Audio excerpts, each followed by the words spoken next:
Hey, what's going on? We're live on the Savage World podcast. I'm George Hudson. Joined with me, as always, is my guy Robbie. Robbie's looking good today. We got a great episode. There are no other options. Robbie, how's it going? Man, I'm great, man. I'm great. There are no other options, man. I'm so glad we're dealing with this today because there are times in our lives we believe we got opportunities, we have options, we got a whole lot of stuff that we actually start to pack on our plate. And by packing these things on our plate, I think sometimes it just burdens us down. We overload ourselves with thoughts and ideas about this, that, or the other, and it just becomes a burden. And when it becomes a burden, then we lose sight, we lose focus on what's most important, and we complicate matters. And so, in thinking about this episode, there are no other options. I started to think about motivation, and when I think about motivation, motivation has many different wardrobes, right?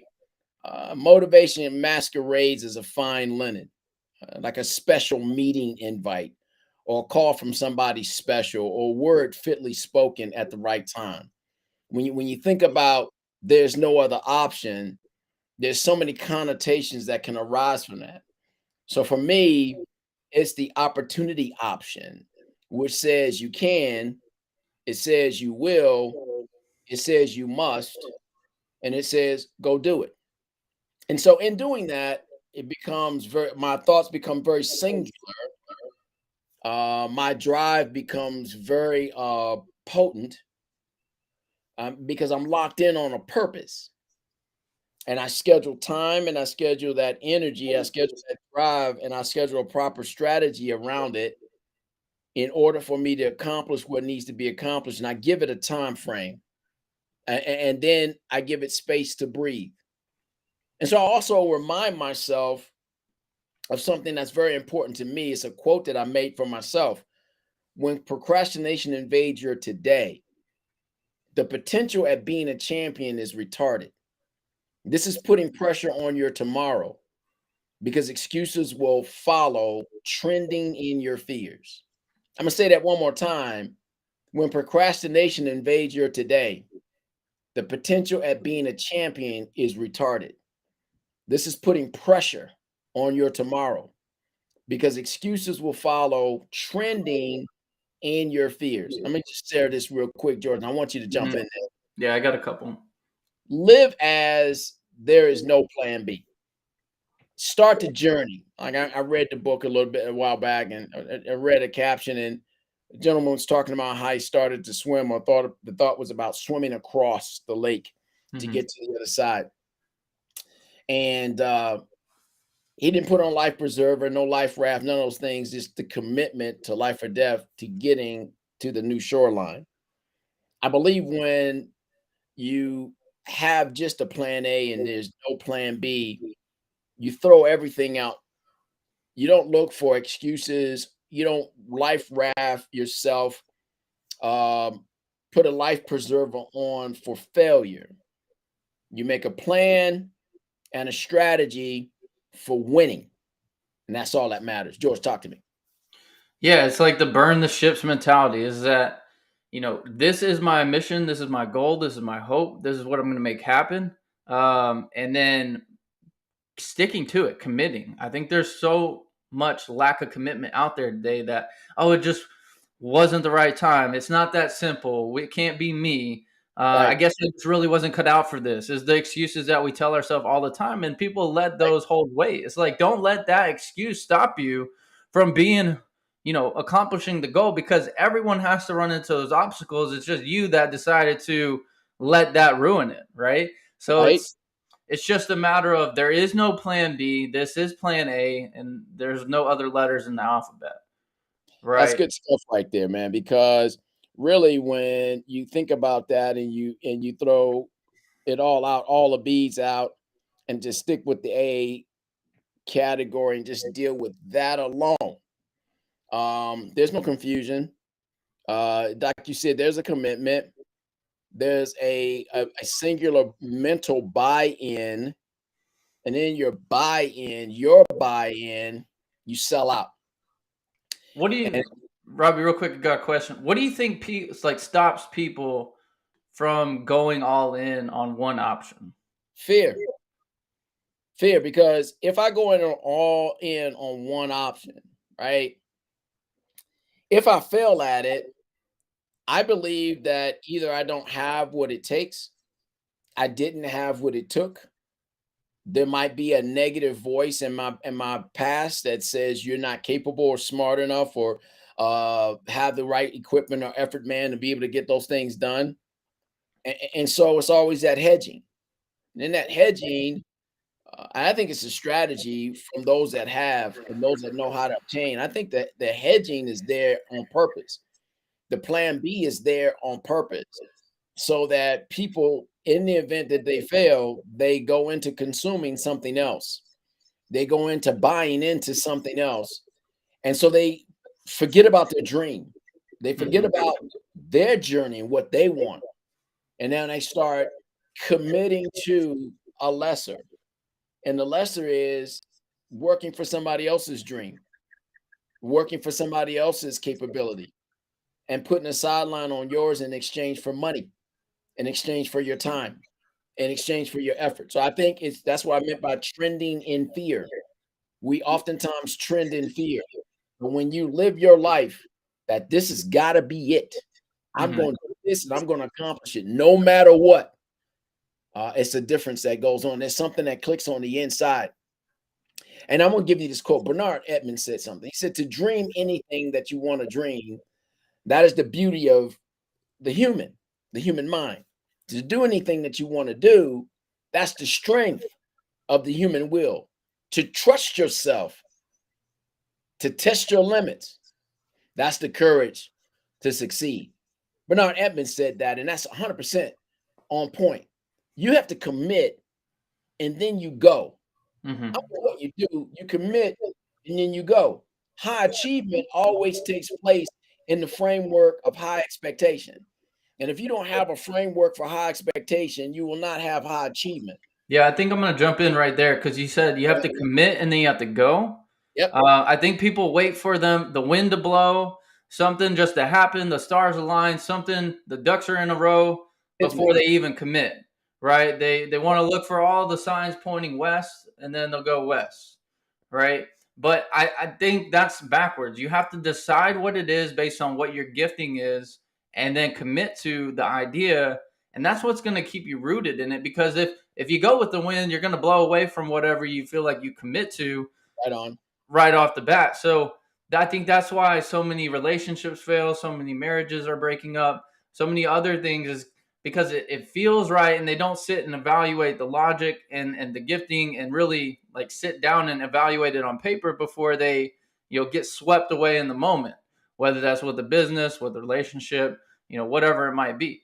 So I think they have it backwards. You have to commit, and then that's what's going to tie you to it, right? And then you have to That's the move. buy-in, man. Go. That's the Mhm, buy-in.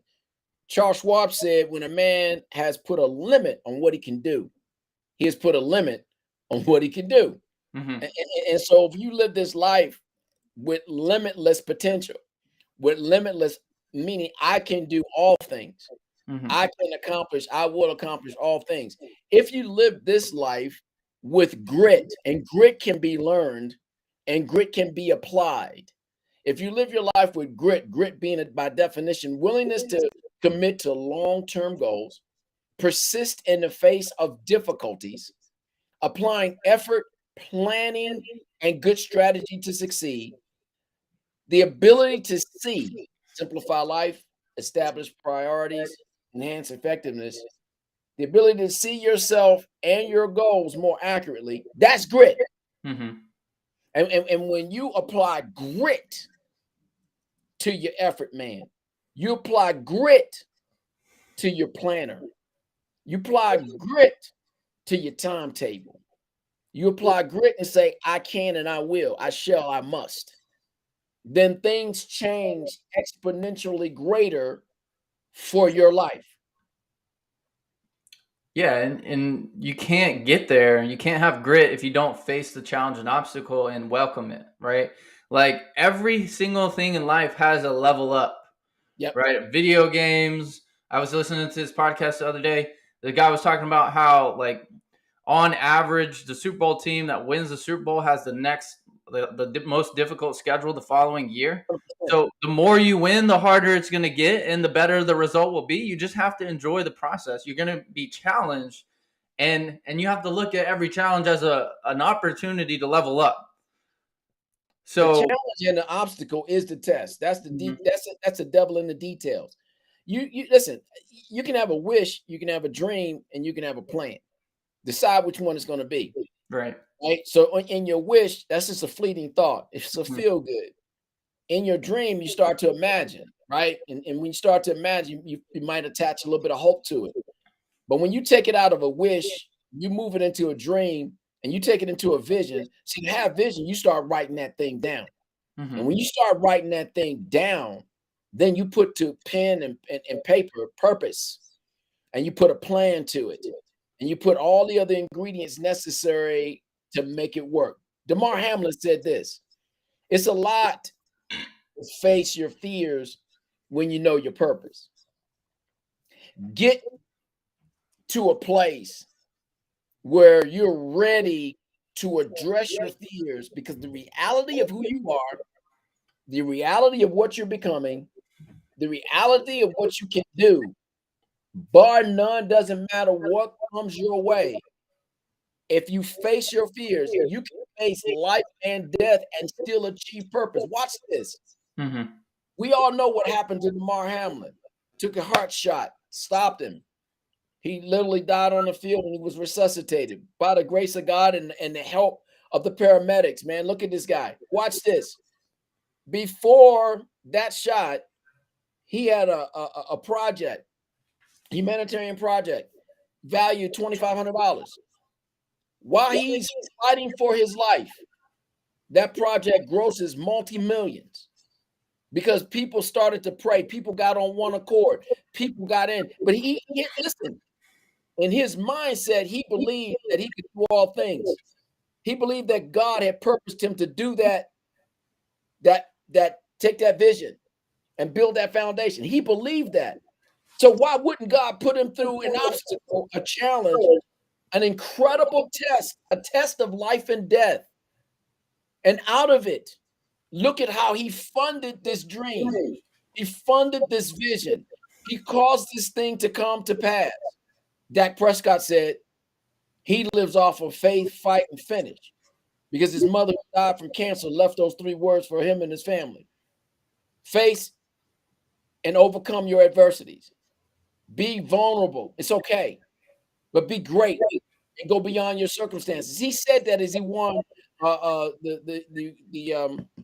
the award recently, just the other night, Walter Payton Award. And I wrote those things down. I said, this is it. This is exactly what this part of the journey is all about. Napoleon Hill said this: cherish your vision and your dreams, as they are the children of your soul, the blueprints of your ultimate achievements. Man, that's masterful. That's powerful. And that's where everything gets done. That's where everything gets did. But you got to move it out of the wish bucket, which has nothing but an emotion that feels good. You got to bring it into a dream, start to imagine. And when you start to imagine, you got to bring it into vision, where you take that imagination, which is powerful. It's one of your senses. Your 6th sense is your imagination. That's the creative wonder, creative splendor of your life. Take that part and start writing that piece down, and make no small plans. Make it bigger than your capacity. Listen, when this guy started his foundation, he didn't know how big his foundation was going to be initially, but he made a plan, and he was like, this thing is going to touch the lives of millions and millions of people. And he was right, because millions of people gave millions of dollars for this plan to come into effect. He didn't know how his obstacle was going to serve him. He didn't know how the devil in the details was going to cause him to be great. He just believed. He believed past the wish. He believed past the dream, because he wrote it down and it became a foundation. And now look at what it's going to do. Continue to touch lives all over the planet. Cherish the vision. And it never looks like you think it will. right? Never, If you asked Demar, he would never have said that this was how it was going to happen, never. right? And things just work like that in life to where you just that's further evidence for me that there's just inner workings beyond what we can see, beyond what we can hear, but beyond what we can perceive. So when you're imagining, when you're using that sixth sense to imagine and to dream, and then you got to let that feed into your goals and your plans. um yeah, I agree with you. It's never what we think it's going to look like, Never. so we can't have limitations on that, right? Don't Like figure why? out your fears. Don't trend inside of your fears. Don't trend and Right. try to worry about what the devil in the details is going to be. Write the plan, write the vision, make it plain. And I think that ultimately has a reflection on you viewing your world through your past, right? Why does it have to happen the same way that it has in the past, right?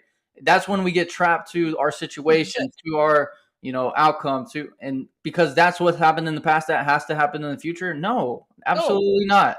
So why, when you were creating your vision and your plan and mapping that out, why would that be even a thought, right? You know, Training Day. You ever see the movie Training Day? yeah, Denzel with Washington, right? Got some great actors in the movie. In the Training Day, this cop, he just wanted to be a great cop, right?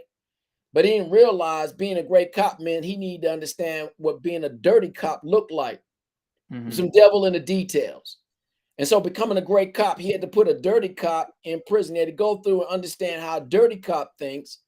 He already understood how the street thought, but he got refined on that as well. He understood, and then he started learning he had to create partnerships or should create partnerships with the rest of the street so he can become a more effective cop. He learned all those things, but it was his training day, and it almost cost him his life.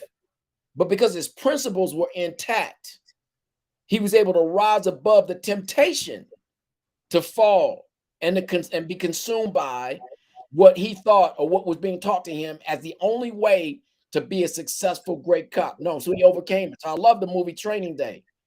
But I look at it from this perspective also. John Appleman said this. I've heard it said that the first ingredient of success, the earliest spark in the dreaming youth, is this: dream a dream.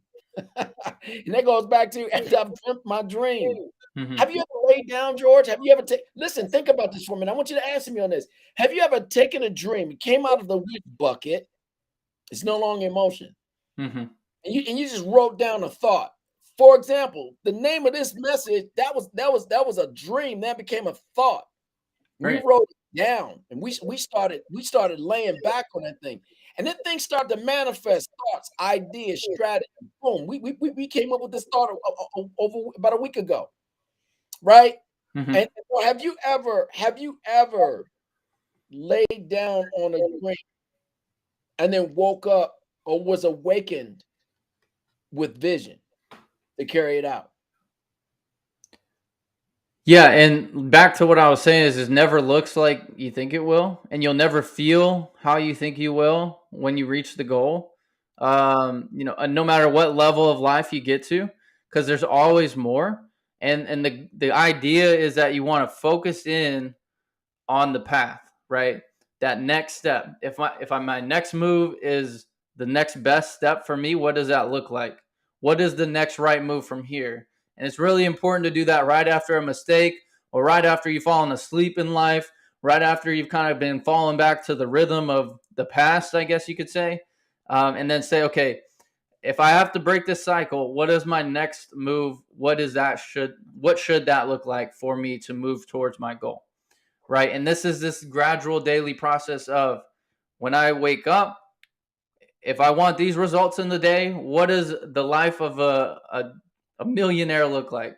What does the day in the life of a millionaire look like? And you have to live that before you have it.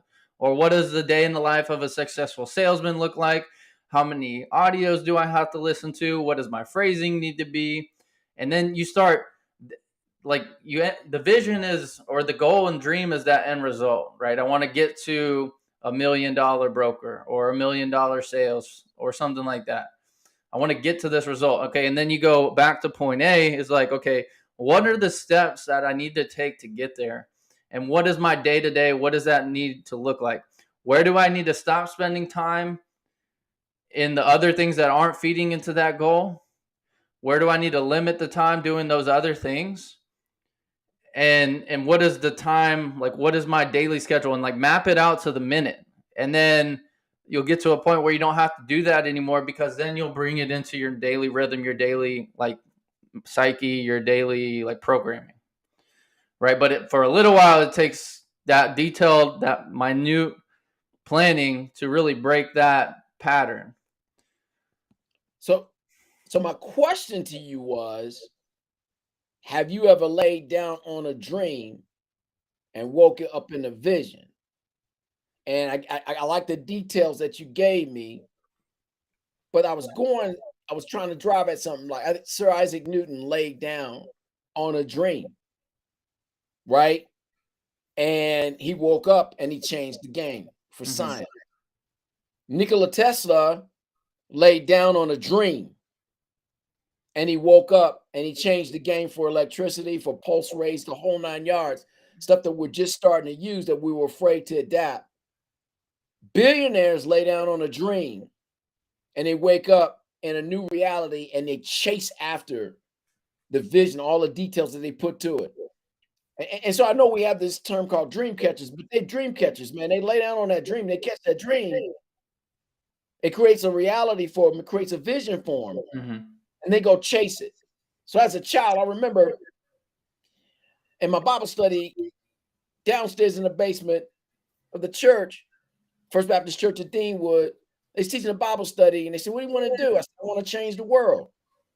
So then later on, several times the Lord asked me, "What do you want?" I told him, "I want to change the world.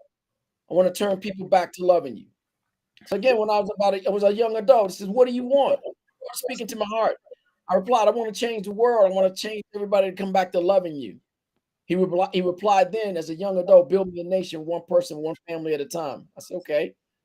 And then as an adult, he came back and he asked me again, he said, "What do you want to do? What do you want? What do you want from me?" I said, "I want to build you a nation, one person, one family at a time. And I want to change the world so everybody can come back to loving you." And then he replied to me as an adult. He said, "Be an agent of impact." Then he filled me with words. "Make no small plans for the Lord." He gave me those words. Make no small plans for the Lord. In other words, don't make any small plans for me. And then he gave me a life scripture. He said, "And have faith in God." And Jesus answered, "Have faith in God." Mark 11:22. This is a life verse, life scripture. You do whatever you want to do. You figure it out, whatever you want to figure out. You can't judge me on what I believe. Judge yourself on what you believe. But these are things that came to me. This is how the Lord spoke into my heart. This is how I established my life. So I believe I can change the world, one person, one family at a time. I believe I'm an agent of impact. Whoever I meet, my wife was mystified. I went to Costco the other day, and I met this man. He happened to be the owner of a big business that we actually buy from. And he just opened up and started talking to me, and he started talking about homeless. I said, "Man, you speak in my heart." I said, when I was back in Charlotte, we put together a homeless strategy. We had life skills that we took them through, home ownership, and we taught them how to score and scope. Two different programs we combined together so they learn how to interview and get jobs. And then it took them into entrepreneurship, so they wouldn't have to work for anybody. And then we went through the communities and we start talking to business owners. Hugh McCall, a banking giant, and went and had an opportunity to speak with him. And I said, "If I could bring you somebody that was down on their luck for a minute, but now their life has changed. They've gone through this program I'm just telling you about right now. Would you hire that person?" And so he in a very business-like manner says, "I can't promise you I can hire that person, but we're going to give everybody a fair shot." But to me, I took that as yes. And I went to all the other local businesses in the area and inside of a 3-mile radius of where we were training these people. And then we got together with some folks that got connected with Section 8. And we pulled all these resources together. We were talking to all these different people. The bottom line was they started to get jobs. Their lives started to change. With Section 8, we was able to put multiple families into these homes as a starter, right?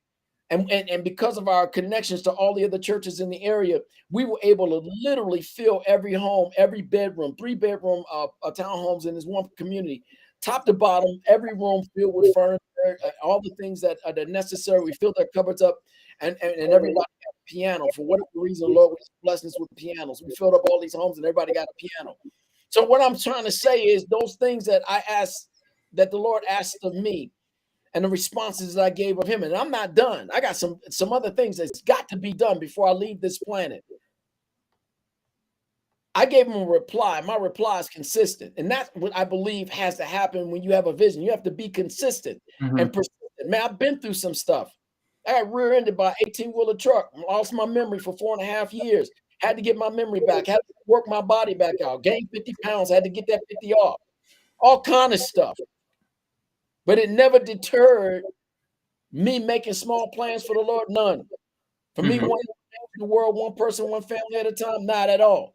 To be an agent of impact. And I shared this stuff with this man, and he says, I own XYZ company. And we just bought an 18-unit building, and we're working with the homeless.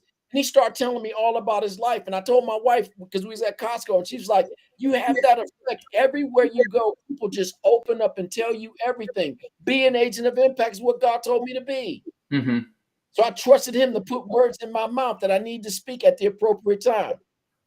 Whatever we believe about ourselves and our abilities, whatever we believe about what we're hearing from God and other motivation, it'll come true to us. It's all about belief. What's your believer saying? What's your believer agreeing to? Good, bad, or indifferent, you got it. It's all yours. You made it happen.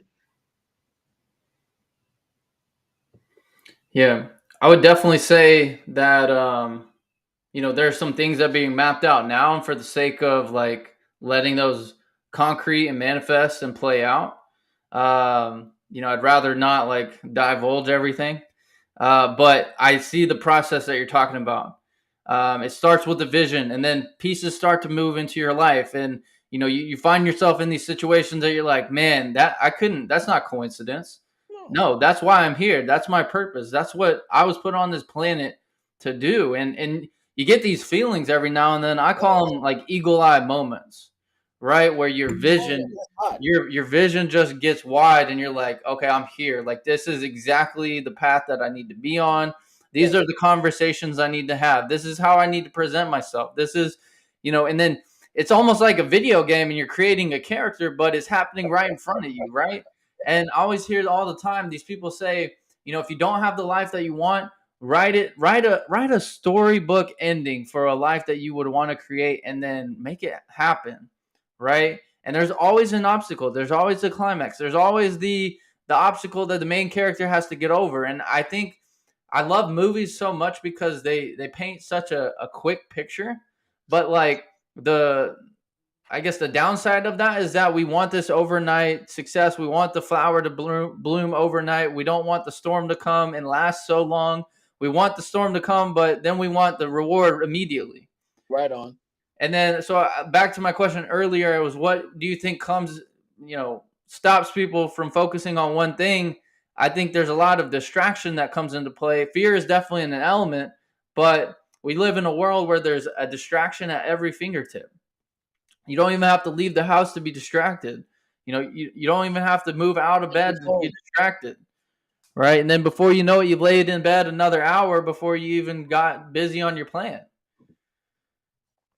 right? So it's just a matter of managing that. And once you realize that and you start to take action, you'll start to see the places fall into or your pieces fall into place. You'll be in the right time or right place at the right time, and then meeting the right people, having the right conversations, reading the right book that's going to feed into your vocabulary, and then you'll speak to people. It's just all the little things that if you're not doing the reading, if you're not learning and doing the research, if you're not putting yourself in the environment that you're going to have these conversations to take you where you want to go, it's just not going to happen for you. Not going to happen. Right? Eagle-eyed moments. I love that. And something you said, I related to scripture. He called the end before the beginning. That's what the scripture said, which means that the Lord saw the end of the whole equation. He started working back to the beginning, which is what you were talking about. Man, look, right at the end of the Paul talks about that as well. Live life. Paul talks about that as well. It's like living with eternity in mind. In mind. Yeah. And why not? So what you got to do, what I encourage everybody to do is get to your yes, I can, so that you can go to the next step. So I will. So you can get more determined about it. Now I am. And then you can get to the final stage, thrive. And so what I mean by that, yes, I can. That means get your grit and get your persistence. Get them on deck. That's number one. Number two, so I will. That's a mindset. I can do all things through Christ who strengthens me, and nothing shall be impossible to him that believes. I make the impossible possible by the actions of my faith. I embrace my forming, storming, norming, performing, and transforming on manifestation. I go through my own therapeutic model. That is a therapeutic model. Forming, the thought is formed. Storming, I wrestle with the stuff, the minutia, the distractions. Norming, I start to normalize in my behavior, in my patterns, in my way of thinking, in my reading. Performing, it becomes me. I become it. Transforming, now I become a new creation. I manifest. And the things I want and the things I desire and the things I've been working at and obstacles, those obstacles I've started to realize were needed to strengthen me. Then I go to number three, I am. People make I am statements. They don't realize I am is an action thing. It causes action to occur on the inside of it. It's the action of living out your manifesto. It's the action of developing your creed, your truth, which is undergoing the pressure of your commitment, your consistency, your conversion, and your courage to act. I'm an action step. I'm a reminder. The reminders of my purpose that drives my capabilities and my capacities to new heights, new depths, new reaches, new truth. The truth that can become what you want it to be. And then number four, now. After I put my work in, this is even when I train people, they put your work in, pay the man, get paid, grind. And so after you've done that, you have an expectation for now. I'm gonna play now. I'm not sitting on the bench. You're not bringing me in off the bench. I'm playing now. Thrive. It's calling the end before the beginning. It's seeing things that do not exist as though they were already happening. It's making the miracles of creation as your will dominates the landscape of where you spread your faith dust and you command the omniscience of God, which is the creative power of God in you to come alive. And you start suspending natural laws. You start suspending science, and you begin to obey the creative part of you. You start to see the birth, and you see that it starts to become full grown with intelligence and with capabilities. Now you start to thrive, and your latter days will be greater than your former days. It doesn't matter when you get there. It's funny. There's some people arrive early, some people arrive late, but everybody arrives on time. And so the key part is make no small plans for the Lord. RJC Unleashed. That's it. And you got to get toxicity out of your life. Stop allowing it to affect you and to change you. Think for yourself. You're here because of you. You're going to be because of you. You're going to manifest greatness because of you. And I can do all things through Christ who strengthens me. Yeah, so the real quick, a key point is like when you remove the toxicity is like, I think we mentioned this on the last episode, was you have to remove the toxicity inside of yourself before you remove it outside. First. So, and then this is a gradual process, you know, but it should be an aggressive process. And it's aggressive and it should hurt and you should be frustrated and you should be mad and you should like a lot of people that think like they should never get mad and not like who they are. Like, I think that's a direct sign that you need to change it to get the results that you're after. Like, if you say you want this thing and then you get mad at yourself because you're not the person that would go out and achieve that thing, then that's a sign that you need to change. That's like the stove's getting hot. Take your hand off, you know? Right. So it's just a matter of enjoying the suck that, you know, there are a lot of things about us that we don't like how we operate. So it's like, you can't get discouraged and abandon ship. You have to keep going to do what you are set out to accomplish.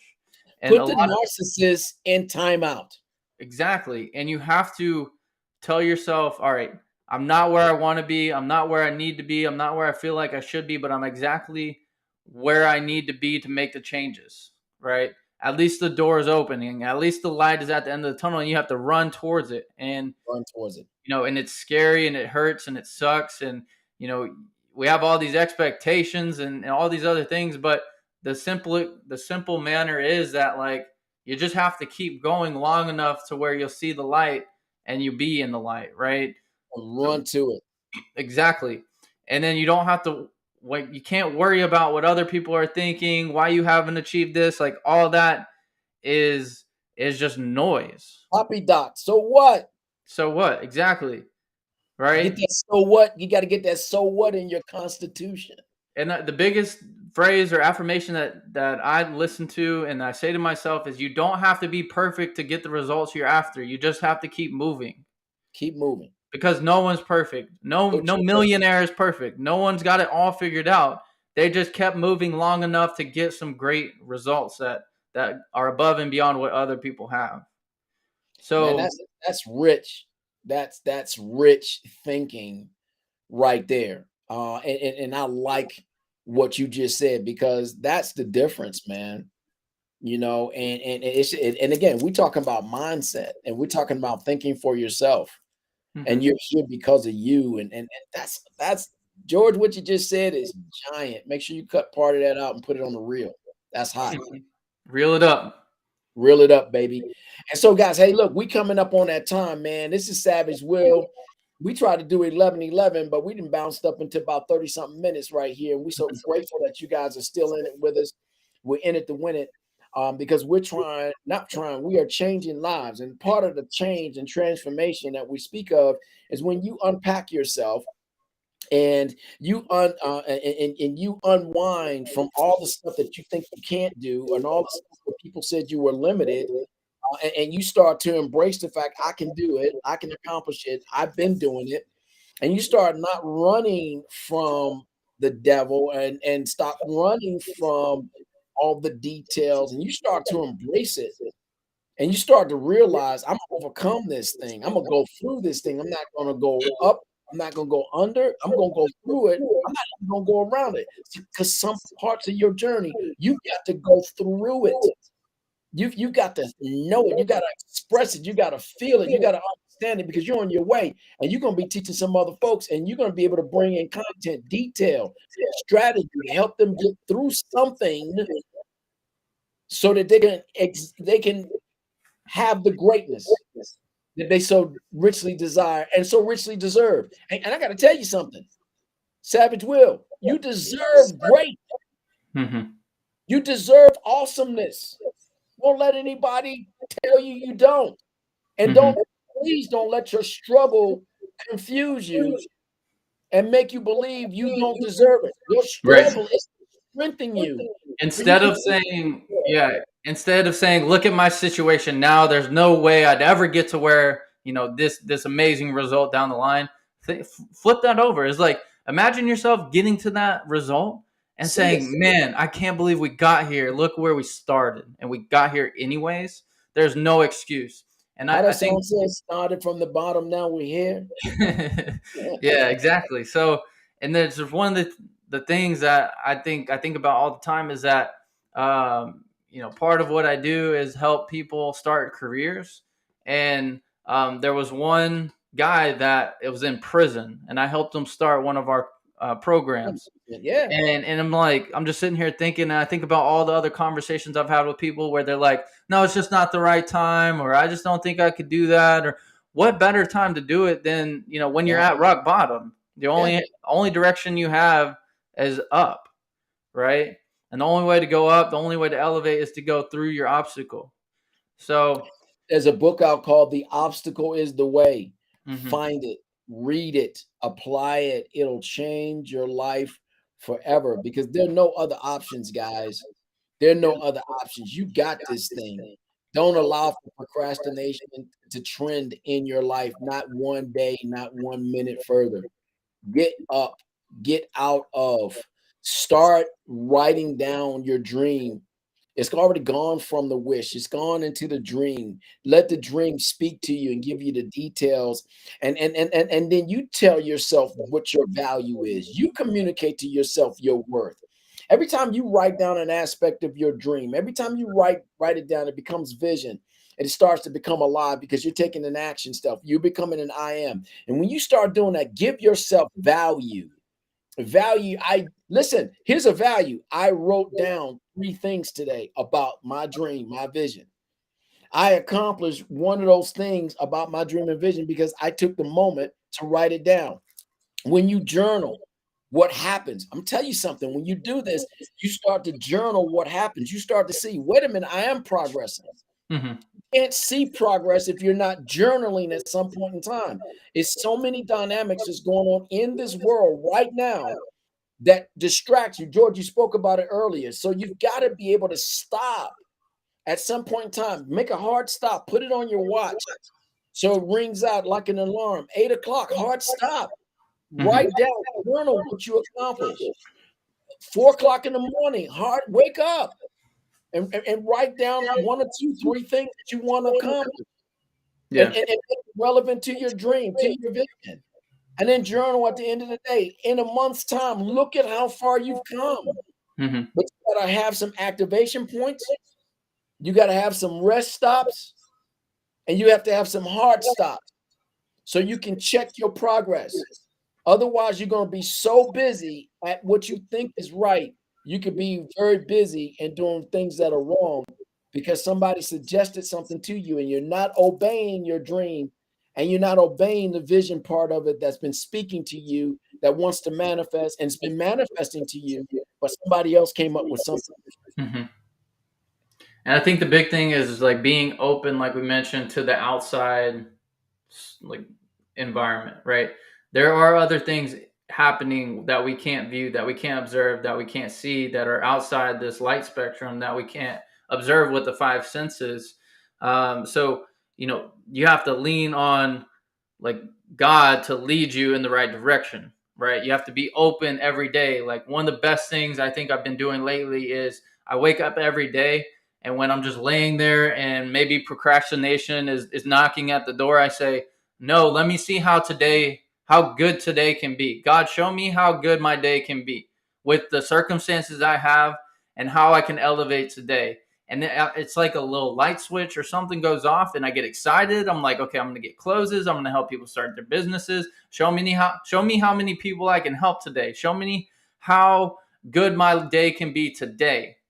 And then I don't worry about anything else. And I have plans set in place, but my primary focus here and now is the here and now.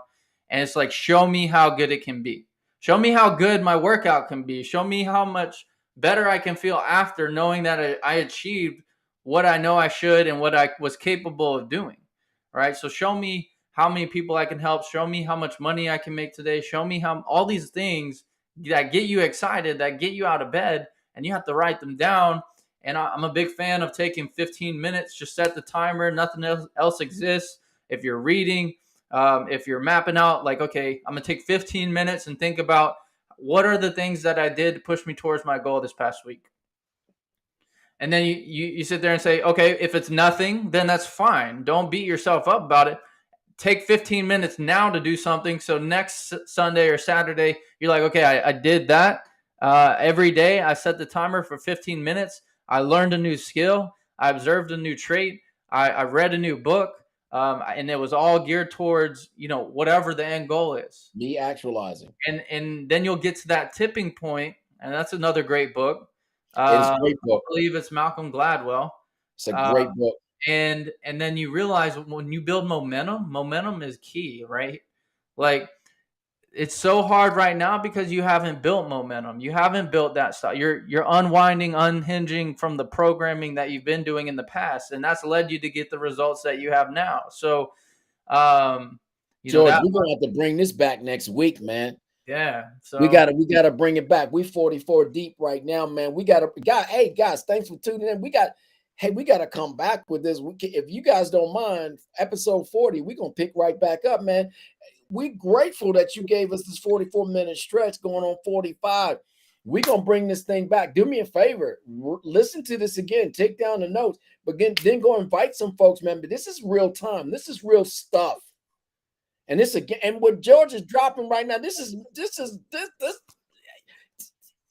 It's gold. See you next week. Exactly. Savage Will out. We're out. Savage Week, we out, baby. We out. See y'all, man. Y'all be good. All right.